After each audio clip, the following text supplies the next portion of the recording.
aí, Fartana e Fartana! Prof. Ferelene, de Direito Previdenciário, e agora, nesta aula que teremos, falaremos sobre regime geral, mais especificamente seus beneficiários, as prestações, né? Sejam os benefícios, os serviços e a carência também, tudo relacionado aqui. É um caminho de conhecimento para que você, com essa básica de direito previdenciário, tenha uma noção real da matéria, compreenda a matéria, porque conhecimento ele é gradual, né? Nós começamos no básico aqui, isso é fortalecido, você compreende para que você aumente em conhecimento paulatinamente. Fechou? Então bora lá. Regime geral. Estamos no regime geral, certo? Regime geral de previdência social, de previdência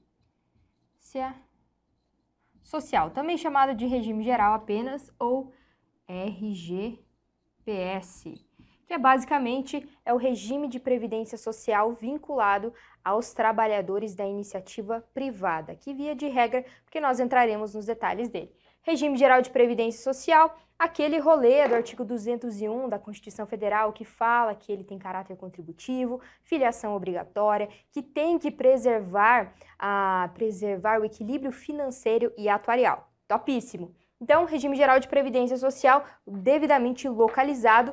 Vamos para seus beneficiários. Beneficiários.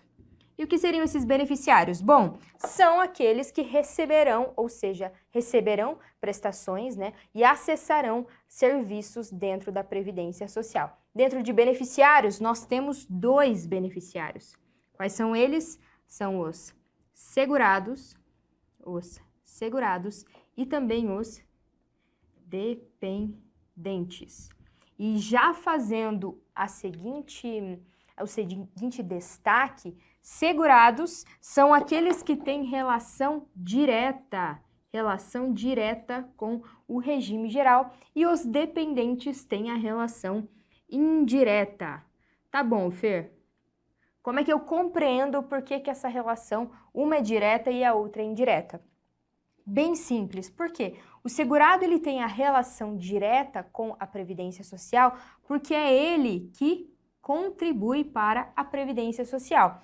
E o dependente ele tem a relação indireta com a Previdência Social porque o dependente está relacionado ao segurado e é o segurado que contribui. Então, a relação do dependente para chegar à Previdência, ela é indireta porque ela passa pelo segurado,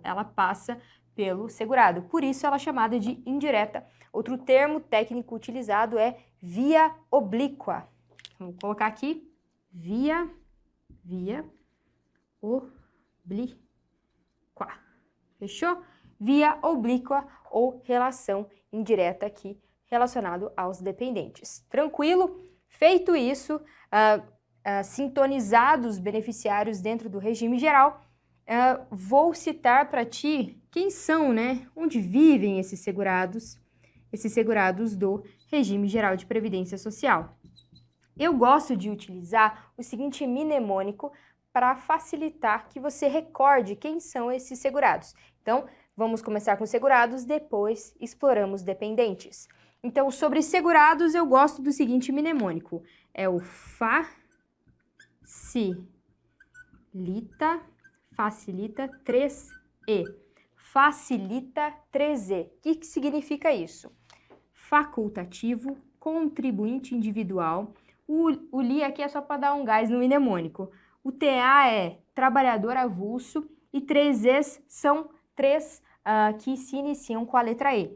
É o empregado doméstico e o segurado especial, o especial. Tranquilo? Então, este mnemônico aqui, dou a dica, já coloque no seu caderno para que você retome a matéria com muito mais facilidade. E daqui eu já vou dividir o seguinte, dentro de segurados do regime geral, eu tenho o Facilita 3E, mas eu tenho uma subdivisão. Qual que é essa subdivisão? É a seguinte, são segurados obrigatórios e os segurados facultativos. Tá bom, Fer, segurados obrigatórios e segurados facultativos. Qual que é a diferença deste rolê, do segurado obrigatório e o segurado facultativo. Bom, falando sobre regime geral de previdência social, que eu comentei contigo há pouco, do 201, ele tem o quê? Filiação obrigatória e ele tem caráter contributivo, certo? Beleza, dessas características, dos desdobramentos dessas duas características deste regime, eu tenho o quê? Se eu tenho uma filiação obrigatória e um caráter contributivo, eu tenho que relacionar, eu relaciono, e entrando bem pouco aqui, na parte tributária de dentro de direito previdenciário, que é o quê? Dentro do regime geral de previdência social, nós temos a parte de financiamento deste regime, mais detalhadamente no artigo 195 da Constituição. O caput ele vai falar sobre os orçamentos e os incisos falarão sobre contribuições sociais.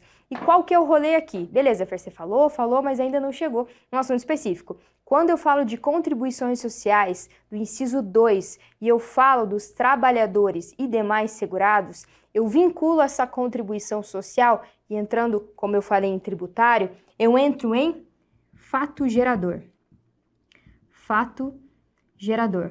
Porque eu estou falando de uma contribuição social. Aqui, propriamente uma contribuição previdenciária. Contribuição social previdenciária. Eu falo em fato gerador, eu utilizo essa expressão por quê? Porque contribuição social é um tributo. Sendo um tributo, é uma opção você pagar? Não é uma opção você pagar. Se existiu o fato gerador, se o fato gerador foi originado, né?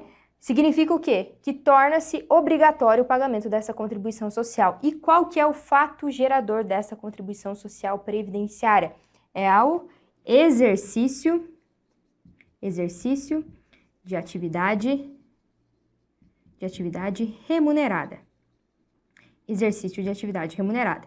Show! Se eu, então, exercito, né, uma atividade remunerada, ou seja, se eu exerço uma atividade remunerada, significa que tem-se o fato gerador da contribuição social. Uma tradução livre aqui de fato gerador seria o quê? Um acontecimento que origina a contribuição social, a obrigação do pagamento da contribuição social, aqui especificamente contribuição social previdenciária.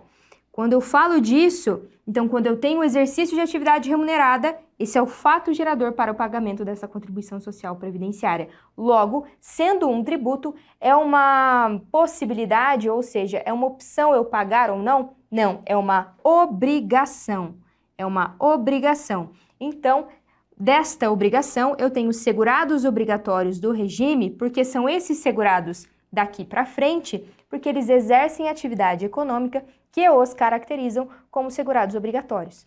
O facultativo, ele, via de regra, não exerce atividade econômica. Dessa forma, não exercendo essa atividade econômica, ele é um facultativo. É uma opção deste segurado se vincular ao regime. E qual que é a fundamentação para que o facultativo, não tendo o fato gerador aqui, não exercendo uma atividade remunerada, consiga se vincular ao sistema do regime geral de previdência social?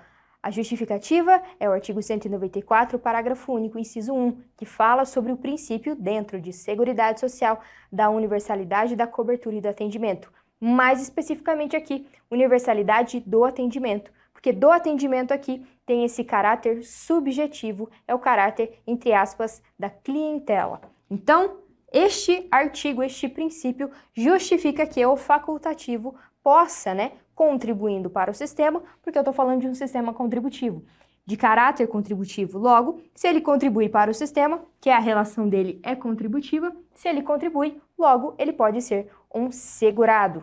Feito?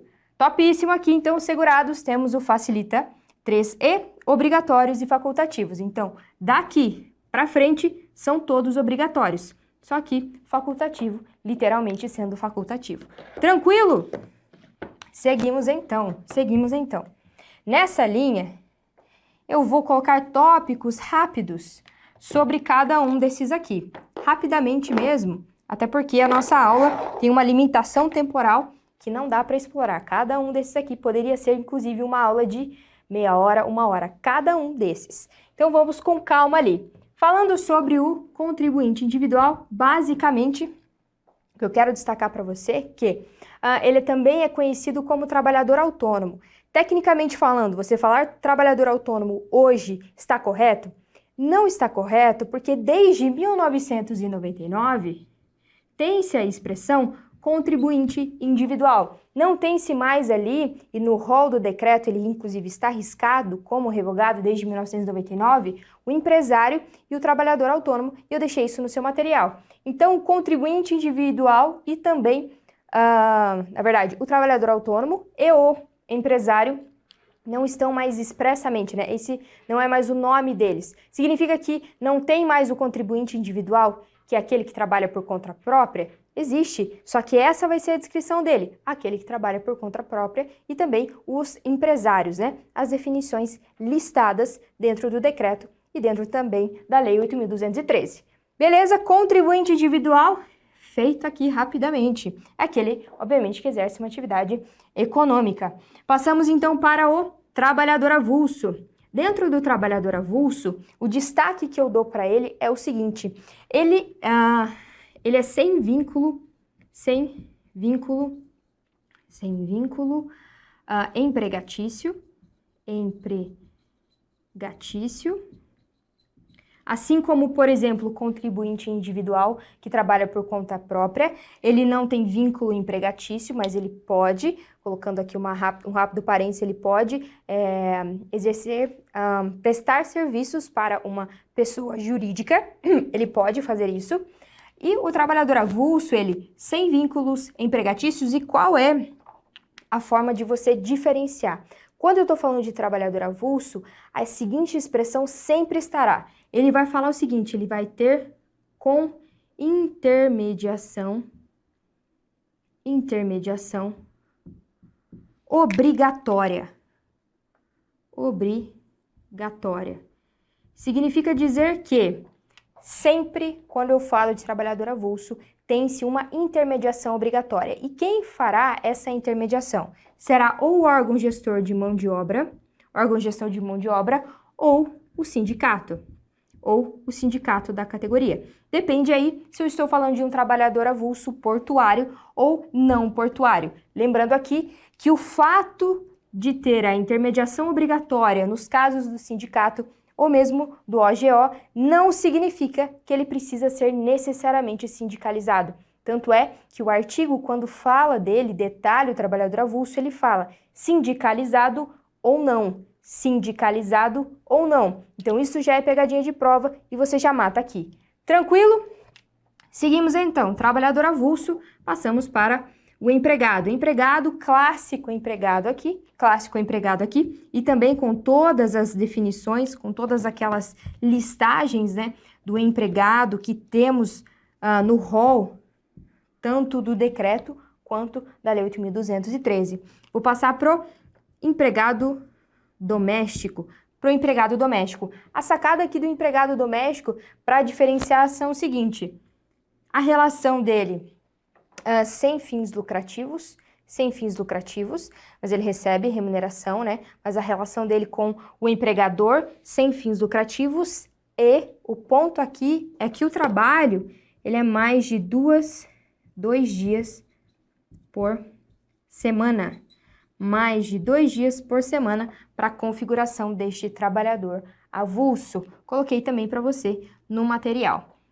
Seguindo para o próximo E, que é o segurado especial.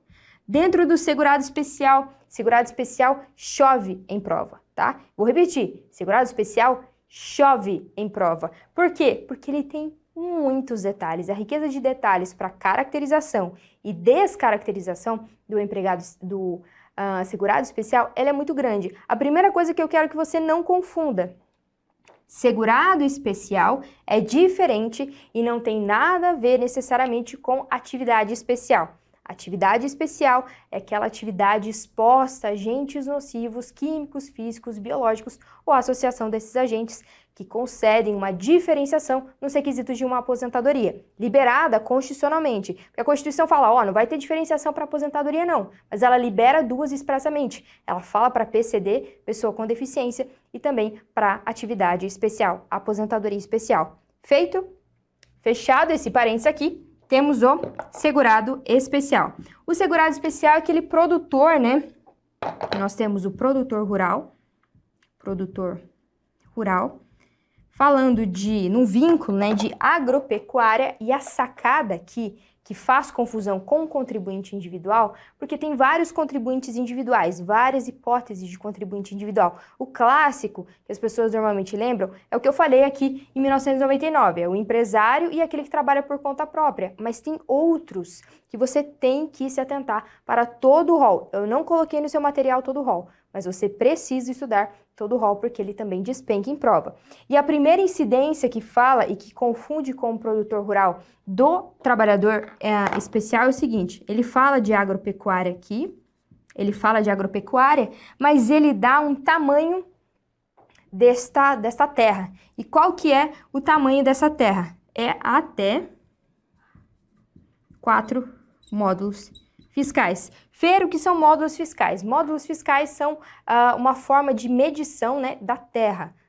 Ela tem variação. Eu preciso saber quanto é cada módulo fiscal? Não precisa, porque na prova vai cair, sempre vai ser essa referência de 4 módulos fiscais, sempre será essa referência, porque módulos fiscais, eles variam de município para município. Então é um dado que você não precisa saber, não precisa decorar. O que você precisa armazenar na sua mente é o seguinte: esse rolê aqui, 4 módulos fiscais, porque se tiver mais de 4 módulos fiscais, a gente tem uma descaracterização desse produtor rural segurado especial e a gente vai lá para o contribuinte individual. Tranquilo? Então, toda vez que o exercício trouxer ele falar sobre módulos fiscais, se atente à quantidade, porque influencia para a caracterização. Por exemplo, se ele colocar e falar que é um segurado obrigatório. Beleza, tanto o especial quanto o CI são segurados obrigatórios, mas numa especificidade maior do exercício, ele vai requerer de você se é um segurado especial ou se é um contribuinte individual. Feito? Bom, desse produtor rural, tem a parte dos 4 módulos fiscais, importantíssimos, e seguindo aqui, temos o seringueiro e também o extrativista vegetal. Seringueiro e o extrativista vegetal. Qual que é a sacada aqui? Quando eu falo destes, a exploração deles é sustentável. A forma que eles fazem é uma forma sustentável, só que o exercício pode tentar te confundir e requerer de você, deste seringueiro, esse extrativista vegetal, que a exploração dele seja de até 4 módulos fiscais. Só que essa limitação de módulos fiscais só tá para característica primeira. Quando eu entro em seringueiro e extrativista vegetal, não tem essa limitação dos módulos fiscais. Fala-se da exploração sustentável e também como principal meio de vida, né? Como principal meio de vida. Seguindo, temos o pescador artesanal. Dentro do pescador artesanal, são aqueles que pescam ou não utilizam embarcações ou utilizam pequenas embarcações. Se a embarcação for média ou for grande, eu volto aqui para o contribuinte individual. Eu descaracterizo o segurado especial. O que significa essa descaracterização? Significa que, eu consigo encaixar o segurado especial até aqui, esse limite. Ultrapassou esse limite, eu vou caracterizá-lo, deixar de caracterizar como segurado especial e passar a caracterizá-lo como um contribuinte individual. Tranquilo? Então, feito isso do pescador artesanal também, principal meio de vida ou trabalho habitual, né? Ou seu trabalho habitual. Feito aqui os segurados obrigatórios, os destaques dos segurados obrigatórios, vamos aos dependentes. Porque eu falei, temos aqui os beneficiários segurados, que falamos deles, e vamos para os dependentes. Antes disso, um pequeno detalhe aqui sobre os facultativos. Então, bora falar rapidamente sobre os facultativos. Sobre o facultativo,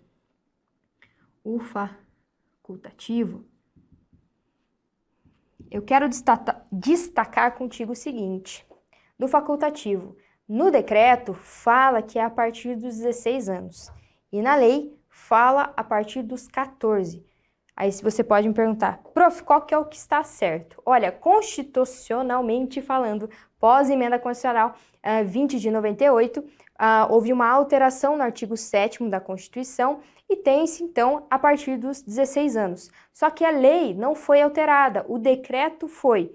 Só que, por exemplo, se um exercício, o enunciado deste exercício trouxer, segundo a Lei 8.213, você vai colocar 14. Se for segundo o Decreto 3.048, o Regulamento da Previdência Social, você vai colocar 16, tá bem? Depende do enunciado, porque é o que está expressamente até hoje na legislação.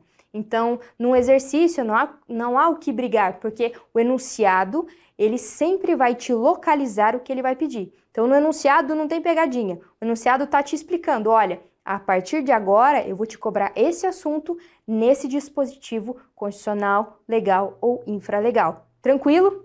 Seguindo do facultativo, falei, né, acima dos 16 anos, acima dos 16 anos aqui, mas vou colocar um asterisco, por quê? Porque depende do dispositivo, né? Depende da base, se é legal ou infralegal. Deste facultativo, o destaque de exemplos que eu quero te dar são os seguintes.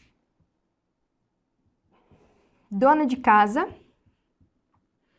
que foi alterada para aquele que exerce a atividade, para aquele que exerce em âmbito residencial, né? Na verdade, fez um eufemismo para a dona de casa no inciso 1. Tranquilo. Pode aparecer dona de casa? Pode aparecer, mas pode aparecer a nova nomenclatura do decreto, porque o decreto 3.048 ele foi alterado, atualizado pelo decreto 10.410 de 2020, com base nas alterações da reforma da Previdência, na verdade, última reforma da Previdência, que foi a Emenda Constitucional 103 de 2019. Disto, temos a dona de casa. Também um exemplo seria o estudante. E eu também coloquei outros exemplos aí para você. O detalhe que eu quero te dar aqui, lembrando que aqui serão detalhes, né? São bases que cada tópico desse pode ser imensamente explorado. O que eu quero falar para você e destacar aqui neste facultativo é o seguinte: nós temos um rol exemplificativo. Fer, o que significa um rol exemplificativo? Significa dizer que é uma lista, é um rol de exemplos, é uma lista de exemplos. Significa dizer o quê? Se é uma lista de exemplos, ela não se esgota. Então, não é só o que está ali. Pode ter outros casos. Por quê? E como eu caracterizo, como é que eu identifico o que é um rol exemplificativo? Porque ela traz essa seguinte expressão aqui. Entre outros. Entre outros. Essa expressão significa, caracteriza essa lista de exemplos como uma lista de exemplos. Feito? Bom, fechamos então os segurados, os tópicos principais, né? Porque a pegada da aula é justamente essa, te passar os tópicos principais, te dar uma base sobre isso. Então, feita a base, você compreende a matéria e vai gradualmente aprofundando na matéria. Feito? Bom, passando agora para os dependentes, vamos passar agora para os dependentes. E nos dependentes eu gosto de fazer um desenho, porque a minha memorização, ela funciona muito bem com desenhos. E eu sempre passo isso em aula. Porque se funciona para mim, pode funcionar para você, não necessariamente. Por isso que eu sempre falo, a forma de você entender qual que é a melhor ritmo e a melhor seu desenvolvimento, design do seu caderno, é justamente você fazendo. E você vai ajustando conforme isso mas te facilita os estudos e também facilita não só o estudo, a compreensão da matéria, mas a memorização dessa matéria. E na hora do exercício você precisa que essa matéria venha instantaneamente na sua cabeça e venha corretamente para que você acerte. Então, por isso que eu gosto muito do mnemônico e também de desenhos, né? Eu acredito que isso facilita muito essa visualização da matéria. Dos dependentes, entrando agora na segunda categoria de beneficiários, né? Temos os segurados e vamos para os dependentes. Dependentes, nós temos 3 classes de dependentes. 3 classes de dependentes aqui. Nós temos os dependentes de primeira classe, de segunda classe e de terceira classe. Não é à toa que tem primeira, segunda e terceira. Significa que existe uma ordem aqui, uma ordem preferencial. Primeiro eu vou para cá, primeiro eu vou para o primeiro. Bem assim, primeiro eu vou para o primeiro, depois eu vou para o segundo. E depois eu vou para o terceiro, só se não tiver os de cima. Feito? Então vamos lá. Na primeira classe aqui nós temos, vamos de primeira classe, vamos de 3 Cs. Fer, quem são esses 3 Cs? São cônjuge, companheiro e companheira. Cônjuge, companheiro e companheira. Mais o filho. Eu vou colocar um asterisco aqui e já eu explico por que eu coloquei esse asterisco aqui. Deste filho, quais são as características desse filho? Por isso, desenho. E agora a gente vai entrar no desenho. Do filho aqui são as seguintes características. Menor de 21 anos, em qualquer condição,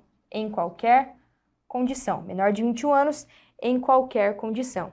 Eu tenho aqui não ema, que significa não ema, não emancipado. Então, cuida, um exemplo de emancipação, que também está descrito no decreto, é o seguinte, casamento. Casamento é uma forma de emancipação. Então, cuida se a maneira como o exercício ele te dá, ele fala se é casado, se é solteiro, se é emancipado, porque ele vai ter que dar essas características para que você chegue na alternativa correta. É importante dizer o seguinte, você precisa estar atento ao fazer os exercícios, mas você não pode ficar numa desconfiança do examinador, tá bem? Porque o examinador ele precisa te dar características para que você chegue à resposta correta. Então, ele vai te dar essas características, só que muitas vezes, por, enfim, inúmeros motivos, você não as vê e erra a questão ou, enfim, esquece de algum detalhe. Então, temos aqui menor de 21 anos, em qualquer condição, não emancipado. Essa é a primeira hipótese. Temos o filho inválido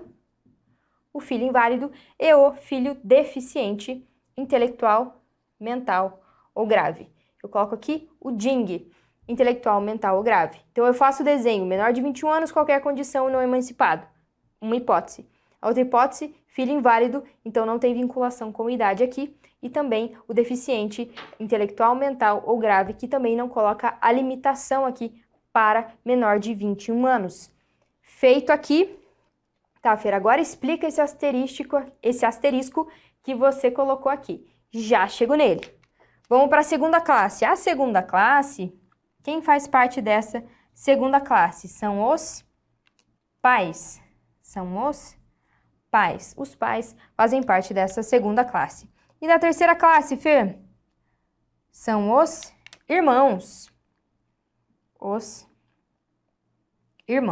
Show? E os irmãos têm as mesmas características, do filho. Então, aqui nos irmãos, você vai replicar exatamente o que foi colocado aqui.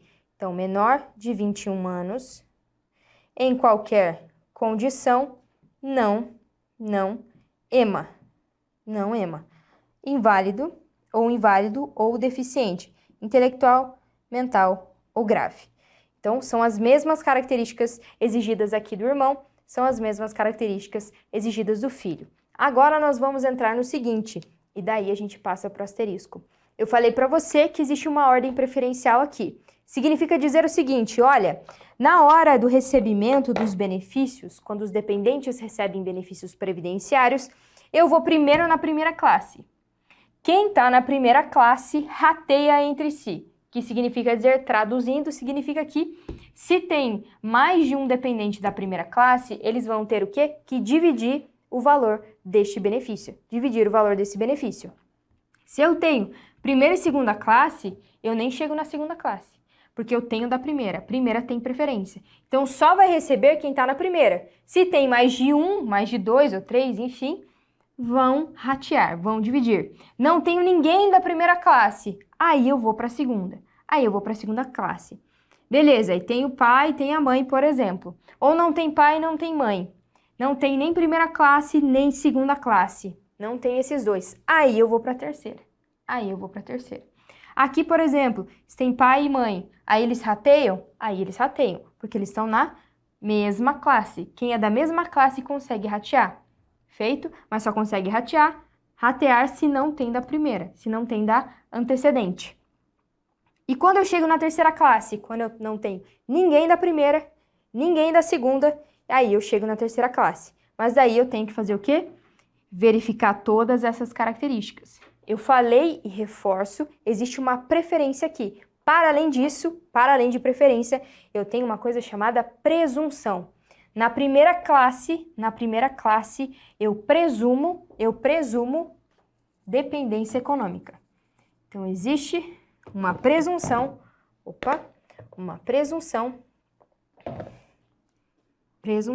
de dependência econômica. Presunção de dependência econômica. Show! Agora que vem a explicação desse tal asterisco aqui.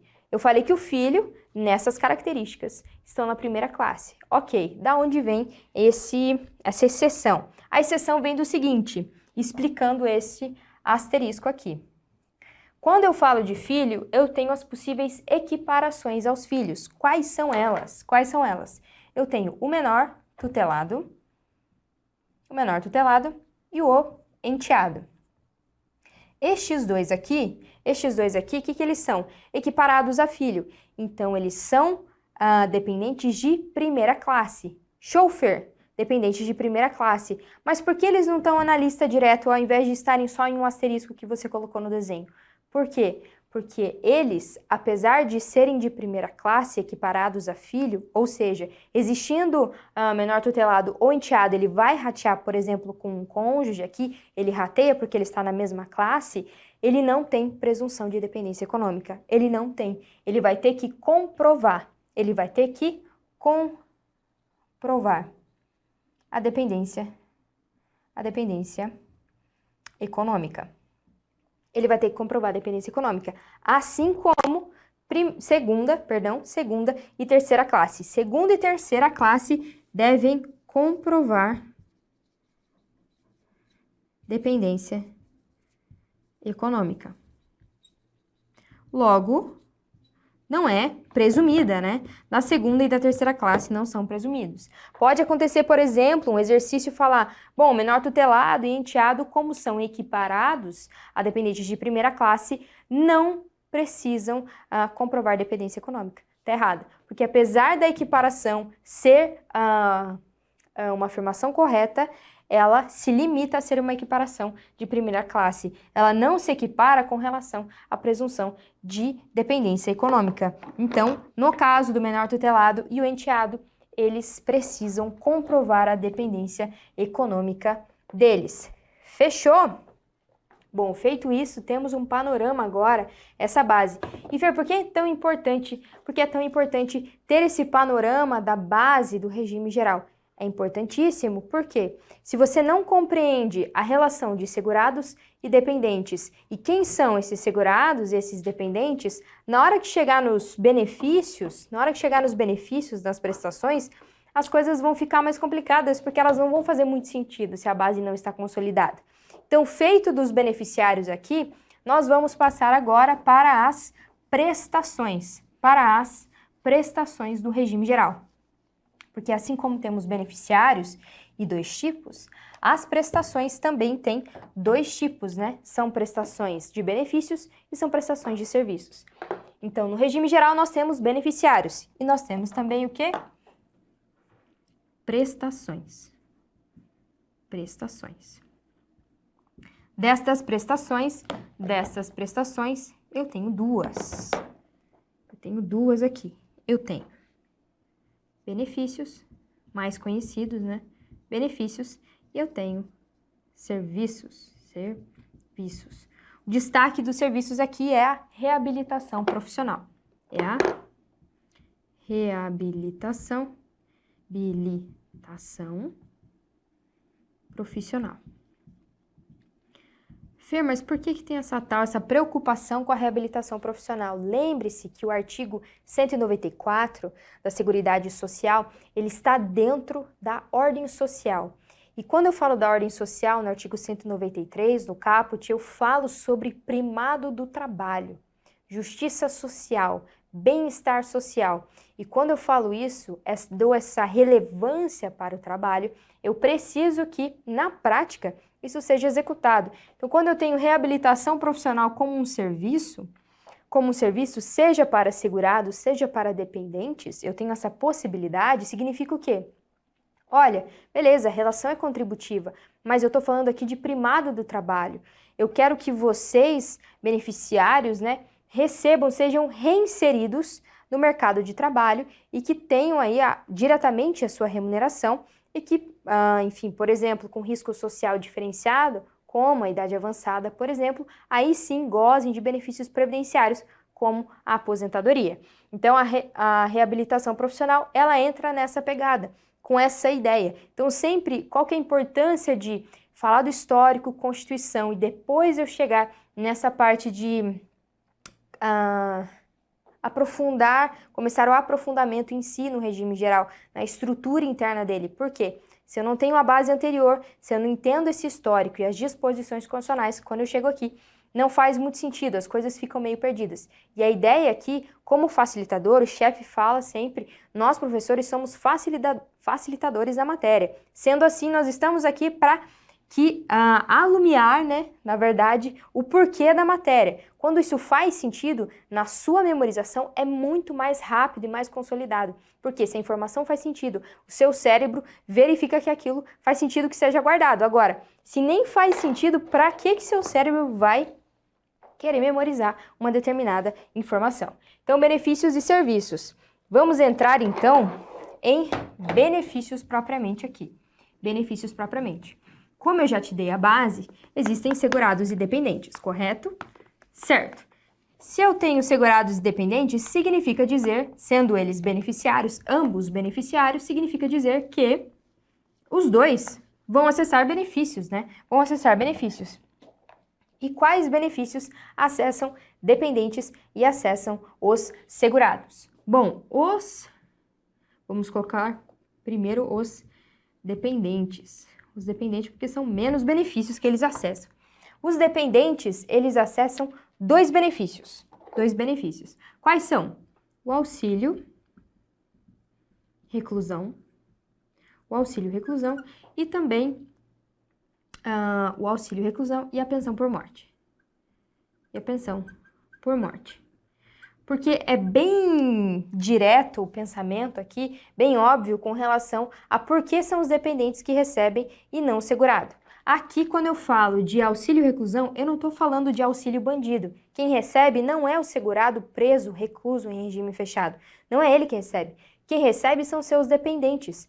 Este segurado, ele é baixa renda, mas quem recebe são os seus dependentes. Então, auxílio reclusão. E a pensão por morte é uma vinculação com aquele segurado que faleceu. Se o segurado faleceu, não é ele que recebe o benefício previdenciário, serão os seus dependentes. Então, sempre tem uma questão lógica por trás da base, né? O porquê o auxílio reclusão e a pensão por morte são pagos aos dependentes e não aos seus segurados.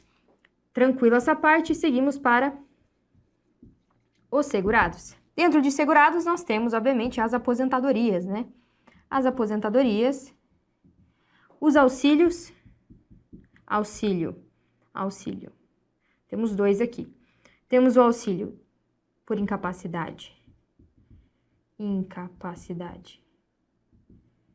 temporária, antigo auxílio doença, temporária, e também o auxílio acidente. O auxílio acidente. E outro aqui do segurado, nós temos salários. Salário família e salário maternidade. Salário família e salário maternidade. Uma atenção aqui, porque a aposentadoria é óbvio, né? Foi aquele segurado que contribuiu durante a vida toda, ou grande parte da vida dele, chegou numa determinada idade e se aposentou. Então, ele mesmo, sendo aposentado, recebe. O auxílio por incapacidade temporária, antigo auxílio-doença, aquele que está temporariamente incapaz para exercer as suas atividades do trabalho. O auxílio-acidente, com a característica indenizatória com relação à consolidação das sequelas ocorridas. O salário família, aqui você pode ter alguma dúvida, porque o salário família ele é pago em razão dos dependentes, mas não é pago aos dependentes. Isso tem que ficar bem claro. Então, ele é pago porque existem dependentes com características específicas que caracterizam o salário família. Show! Mas ele é pago a esses dependentes? Não, ele é pago aos segurados por conta dos seus dependentes. E o salário maternidade, enfim, vinculado, obviamente, à mãe, né? Não necessariamente mãe, né? Porque pode aqui, existem hipóteses do salário maternidade ser pago ao pai. Lembrando que quando a Constituição fala sobre a gestante, sobre o salário maternidade, ela fala sobre a proteção à maternidade, especialmente a gestante. Por que ele coloca especialmente a gestante? Porque existem só apenas mães que gestam os seus filhos literalmente, são mães biológicas? Não, eu tenho mães adotivas também. Por isso que é especialmente as gestantes e não restritivamente as gestantes. Entendido? Compreendido aqui dependentes e segurados? Então, tópicos aqui, o tópico aqui, dependentes e tópico de segurados. Essas são as características, os benefícios. E a reabilitação profissional, por exemplo, com um serviço, né? Um serviço, ela pode ser concedida, ela é concedida, né? Tanto para dependentes, como para segurados. Tanto para dependentes quanto para segurados.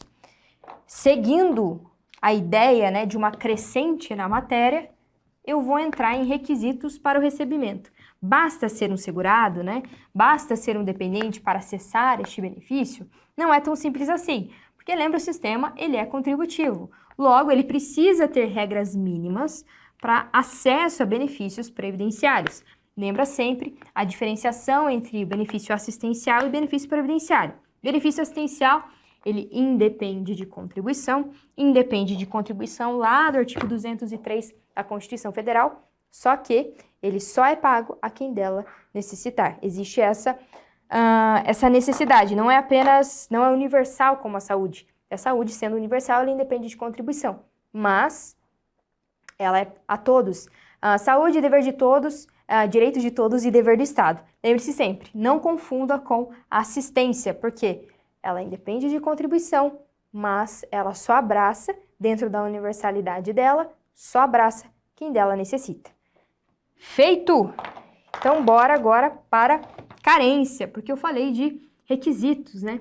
Então, vamos colocar sobre carência, falar esse rolê da carência. Qual que é esse rolê da carência? Talvez não tem nada a ver com emocional, né? Carência emocional, não tem nada a ver com isso. A carência aqui dita é o quê? O mínimo de contribuições, o número mínimo de contribuições mensais que devem ser vertidas, que são imprescindíveis, né? Vertidas, pagas ao sistema do regime geral de previdência social, pagas ao regime para que este segurado acesse benefícios previdenciários e os dependentes também.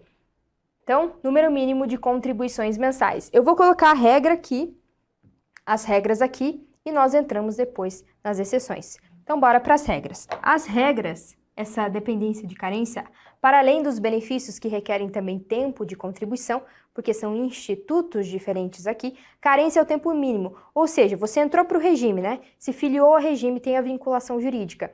Show! Você precisa estar um tempo neste regime para você começar a gozar de benefícios. É assim que funciona. Eu te exijo um tempo mínimo dentro deste regime para que você comece a acessar benefícios previdenciários. Essa é a regra.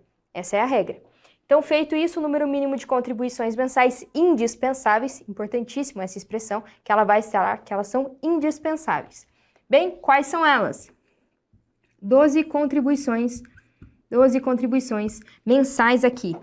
Quais benefícios exigem 12 contribuições mensais? Bem, o auxílio por incapacidade temporária, via de regra, e a aposentadoria por incapacidade permanente. Apenas um destaque aqui na aposentadoria por incapacidade permanente. O fato de utilizar esta expressão aqui, permanente, não tira a característica de ser um benefício provisório. Fer, parece contraditório. Calma que não é. Esta incapacidade é colocada como permanente, só que o benefício continua sendo provisório porque essa incapacidade pode ser revertida. Pode ser que atualmente não exista cura para essa incapacidade ou mesmo reabilitação profissional, mas com o passar do tempo, com o avanço tecnológico, pode ser que descubra-se a cura e reabilitação seja possível. Então, esse benefício pode ser revertido sim, por isso ele continua tendo caráter provisório, apesar da expressão permanente estar dentro, estar no nome, ele ser chamado desta forma. Então, 12 contribuições mensais. Lembrando, isso aqui é o quê? Via de regra. Isso aqui é a regra. Tem exceção? Obviamente sim, isso você tem que ficar atentíssimo e já falamos dela. Seguimos para 24 contribuições mensais. Qual o benefício que exige essas 24 contribuições mensais? O auxílio reclusão. O auxílio reclusão exige essas 24 contribuições mensais. Outro detalhe deste benefício, veja sempre o regime em que este segurado ele foi recluso. Se é uma reclusão ou ele é recluso ou detido, tá? Aqui tem que ser reclusão, 24 contribuições mensais para o auxílio reclusão. Fechou? Seguindo, 180 contribuições mensais para as aposentadorias. Via de regra aqui, para as demais aposentadorias, né?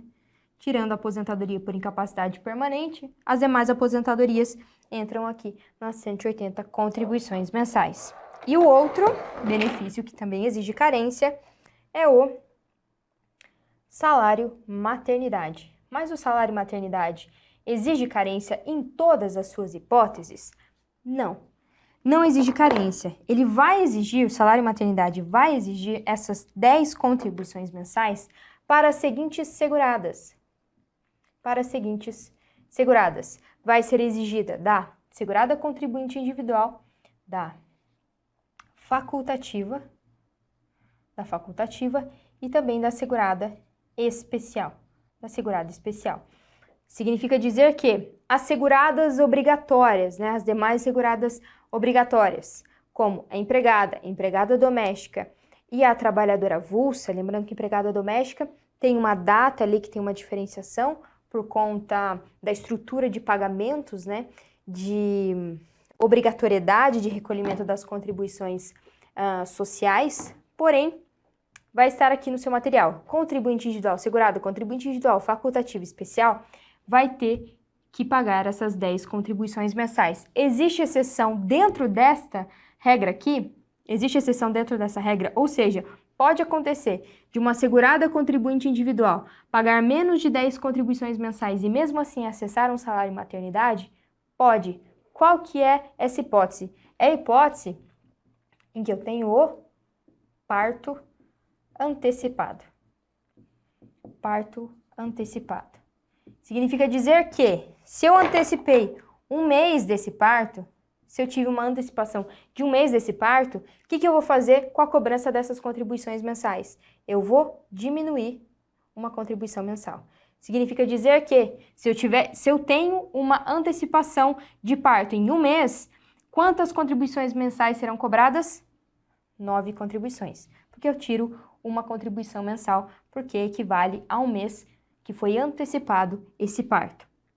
Feito? Claríssimo? Então, fechou. Esses são os benefícios que exigem carência. Via de regra, por exemplo. Existe a possibilidade de auxílio por incapacidade temporária e aposentadoria por incapacidade permanente não exigirem carência?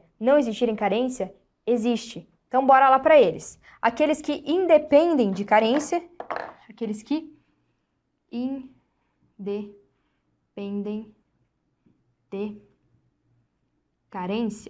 independem de carência. Quais são eles? É o salário maternidade, nos casos que não são esses casos aqui. Quais são eles, então? Empregada empregada doméstica e trabalhadora avulsa. Empregada, empregada doméstica e trabalhadora avulsa. Lembrando, empregado doméstico com relação à data, né? Normalmente as provas, como já faz alguns anos, a prova não vai cobrar essa data, ela vai colocar sempre se for colocar uma situação hipotética atual. E a regra já tem vários anos, então sim, a empregada doméstica aqui, ela independe de carência para acessar o salário maternidade, diferentemente dessas demais seguradas, lógico, com essa regra especial aqui da antecipação do parto. Tranquilo? O auxílio acidente também independe de carência. A reabilitação profissional também. E temos o quê? Para além disso, os casos de auxílio por incapacidade temporária e aposentadoria por incapacidade permanente, nos casos que eu tenho acidente de qualquer natureza ou causa, qualquer nato ou causa, doença profissional ou doença do trabalho. Então, eu tenho aqui mais doença profissional ou do trabalho. E eu tenho ainda as hipóteses daquela lista de doenças que o decreto coloca enquanto a lista oficial não vem, né? Que lista 15 doenças. Então, ainda tem uma lista. Dessa lista, eu tenho cegueira, por exemplo. Hanseníase. São várias doenças listadas. Então, essas são as hipóteses em que o auxílio por incapacidade temporária e a aposentadoria por incapacidade permanente são isentas de carência. Feito, o que eu quero destacar é o seguinte: eu falei sobre segurado, né? O fato de ser segurado. E tem um detalhe no fato de ser segurado, que é o quê? A qualidade deste segurado. E o que significa qualidade? A qualidade deste segurado. E o que significa isso, Fer? Qualidade de segurado. Qualidade de segurado. Significa dizer o quê? Se eu te reconheço, regime geral, mais especificamente INSS, te reconheço como um segurado, ou seja, eu te qualifico como um segurado. Só que pode ter momentos em que existe a perda dessa qualidade de segurado que influencia no acesso a benefícios? Sim, isso pode ocorrer. Tem, logicamente, a possibilidade do período de graça, aquele momento em que existe a manutenção da qualidade de segurado, ou seja, o regime geral fala, não, você ainda faz parte das minhas obrigações, então eu preciso cobrir, né, a minha cobertura previdenciária ainda te alcança, né, quando você está dentro do período de graça. É aquele período que não existe contribuições para o sistema, mas mesmo assim o sistema te reconhece, continua te reconhecendo como um segurado, né? Aquele que detém a qualidade de segurado. Pode ser no gozo de benefícios previdenciários, né? Exceto o auxílio acidente, que daí não tem mínimo não tem um período mínimo. Pode ser deixou-se, né, de contribuir, parou-se de contribuir para o sistema. Pode ser, por exemplo, diferenciando-se assim os segurados obrigatórios do segurado facultativo. Os obrigatórios têm um respiro aí de até 12 meses, os facultativos têm de até 6 meses. Então essas diferenciações entram bem em período de graça, certo? Se eu tenho esse segurado com qualidade e passou esse período de graça, ou seja, esse tempo é um respiro deste segurado, né? Dentro de um princípio aí da solidariedade, seguindo a Previdência Social.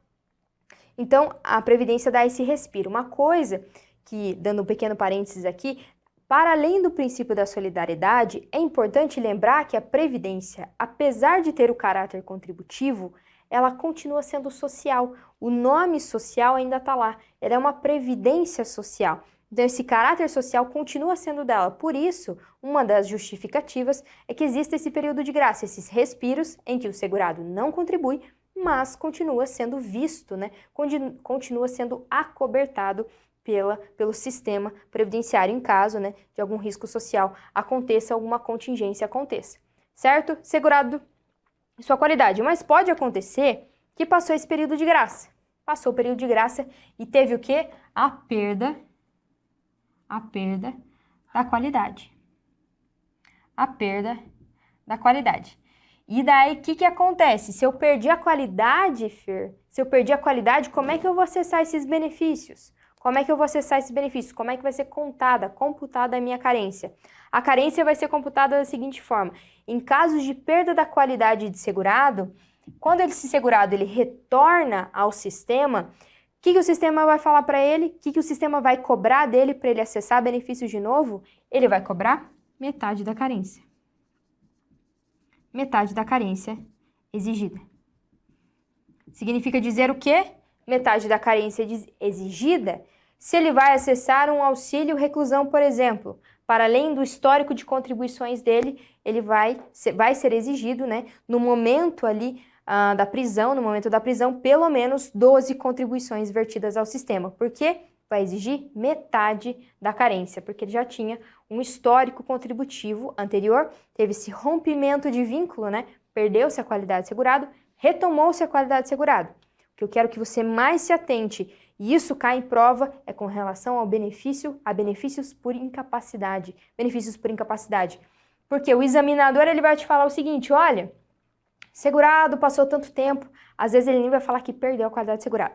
Ele só vai dar vários anos, assim, tipo 5 anos se passaram, que ele não contribui mais, não tem vínculo com a Previdência Social. Ou seja, você já dá aquele estalo e falou, pô, perdeu a qualidade de segurado aqui. Por maior que seja a extensão, a possibilidade maior ali de 36 meses, né?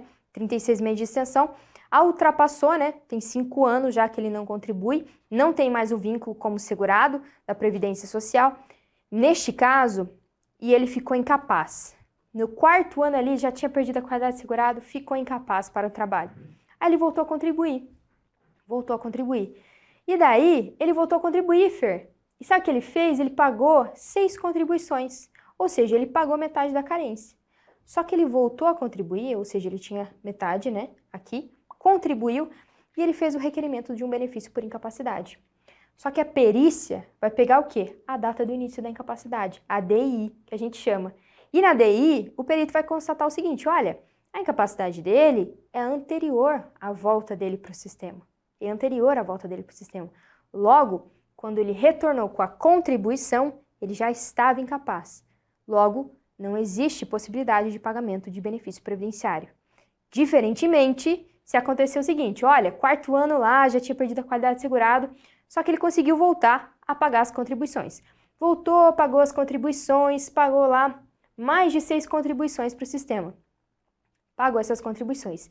E aconteceu o seguinte, ele ficou incapaz para o trabalho, ou seja, ele retomou, né, passou-se 4 anos, neste exemplo, ele estava saudável, retornou, né, para o mercado de trabalho como empregado, passou-se ali 6 meses, 7 meses, teve um acontecimento, e ele ficou incapaz para o trabalho, sem entrar nas hipóteses de afastamento, né, da carência aqui, que independe de carência, sem entrar nessas hipóteses, falando aqui de maneira geral. Neste caso, a incapacidade dele, ela é pós-retorno e pós o pagamento da carência exigida. Pode acontecer também, por exemplo, que ele volte para o sistema, mas, terceiro exemplo aqui, passou-se 4 anos, ou seja, perdeu necessariamente a qualidade de segurado. Voltou, ficou doente nesse caminho, ele ficou doente, ele não ficou incapaz, ele ficou doente, são coisas distintas. Não está dentro das doenças ali, não está dentro das doenças listadas. Ele ficou doente, só que essa doença, o que aconteceu com ela?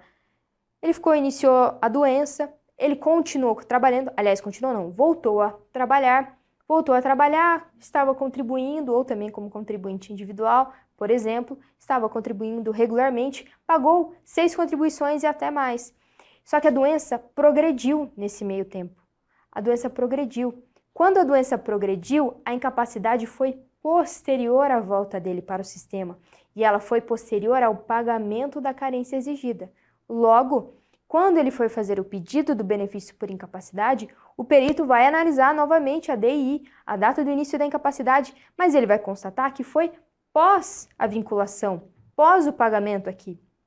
Logo, o benefício previdenciário, ele é devido, porque o sistema entende, olha, realmente ele tomou o vínculo aqui, ele não está com má fé, entende que quando o beneficiário, ele perdeu a qualidade de segurado, ficou incapaz e volta a pagar o sistema, Ele está vendo o sistema de uma forma como, olha, eu estou pagando para receber este benefício. E, na verdade, o sistema não é para ter essa característica, né? Ele não é para ter, ele tem uma ideia social, uma ideia protetora, mas não é com essa intenção. A intenção do segurado e também da Previdência em relação ao segurado, aos seus beneficiários, sempre é de boa-fé. Então, essa relação de boa-fé deve ser preservada durante todo o período, né, de gozo de benefícios, pagamento de benefícios. Então, feito este panorama de quem são os segurados, quais são as prestações, a carência exigida, perda da qualidade do segurado, esta base previdenciária te dá toda a sustentação para você mergulhar ainda mais em benefícios, em serviços da Previdência Social. Feito? Então é isso, eu espero que tenha ficado claro e um abraço!